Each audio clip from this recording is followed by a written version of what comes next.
Estando com os discípulos no Monte das Oliveiras, Jesus ouviu deles a seguinte pergunta: Que sinal haverá da tua vinda e da consumação do século? O mestre, então, enumerou vários sinais indicadores do seu retorno à terra. Alguns sinais destes apresentados tiveram cumprimento inicialmente em Jerusalém e serviram como maquete ilustrativa dos acontecimentos do fim. Outros sinais, porém, estão se cumprindo agora, em nossos dias. Todos os dias lemos e ouvimos nos jornais, rádio e televisão inúmeros acontecimentos.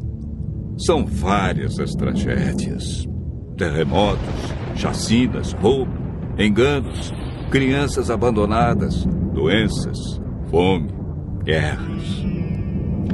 O que diz a Bíblia sobre esses acontecimentos?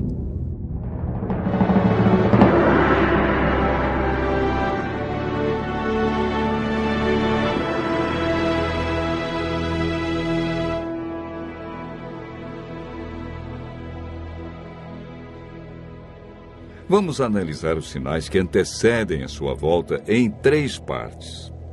Primeiro, os sinais no mundo social. Segundo, sinais no mundo natural. E, por último, sinais no mundo religioso. Os sinais no mundo social estão descritos em Mateus 24, versos 6, 7 e 10. Jesus profetizou que antes de sua volta, o mundo estaria envolvido em guerras, fome, nação contra nação, reino contra reino, traição e ódio entre as pessoas.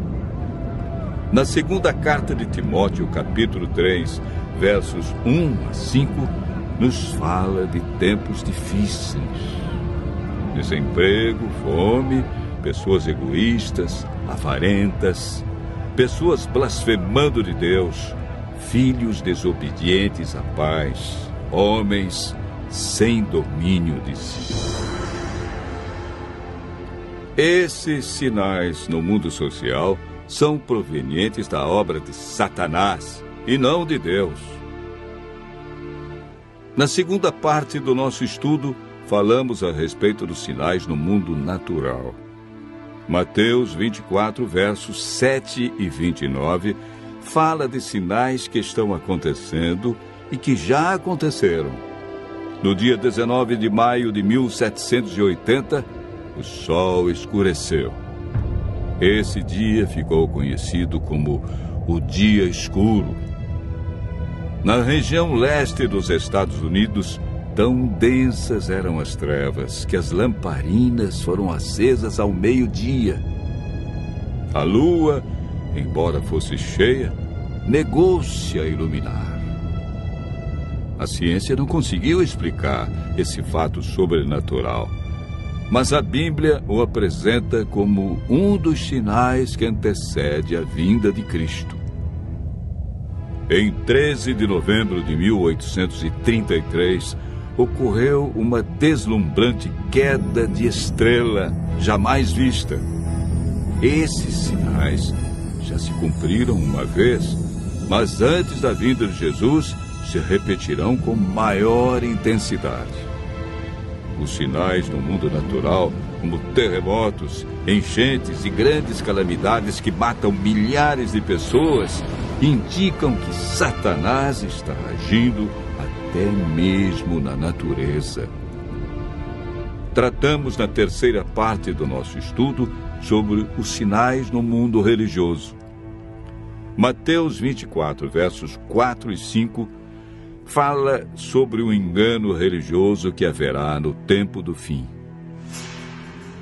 Mateus, capítulo 24, verso 11, refere-se ao aumento das religiões. Somente no Brasil existem mais de 1.500 religiões cristãs. No mundo, são mais de 35.000 religiões cristãs. Jesus afirmou também que antes de sua vinda, os falsos cristos e falsos profetas operariam sinais e prodígios. Mas o que fazer diante de tantas religiões? O conselho de Jesus é claro. Ele diz: acautelai-vos para que ninguém vos engane, porque muitos virão em meu nome e enganarão a muitos. Segundo Pedro 2, versos 1 a 3, fala da atitude de líderes religiosos que são movidos pela ambição e acabam usando a religião, a Bíblia, milagres e o nome de Deus para explorar as pessoas que os procuram em busca de curas, sinais e prodígios. Outro sinal no mundo religioso é encontrado em Mateus 24, verso 14. Apresenta o sinal de Deus que indica que o fim realmente chegou. Esse sinal é a pregação do Evangelho do Reino em todo o mundo. O apóstolo Paulo nos fala em Gálatas, capítulo 1, verso 6, de um outro evangelho que parece ser bíblico, mas não é. Esse evangelho é o falso evangelho de Satanás, pois este sabe que pouco tempo lhe resta e está empenhado em difundir os seus terríveis enganos. O que devemos fazer para não sermos enganados diante de tantas religiões? Em 1 João, capítulo 4, verso 1, encontramos a resposta. A Bíblia nos orienta a provar se os espíritos provêm de Deus ou não, ou seja, comparar. Aquele que quiser fazer a vontade de Deus deve comparar a doutrina da Bíblia com aquilo que outros ensinam. Por que Deus manda provar? De acordo com Mateus 7, verso 15, o engano vem parecendo verdade.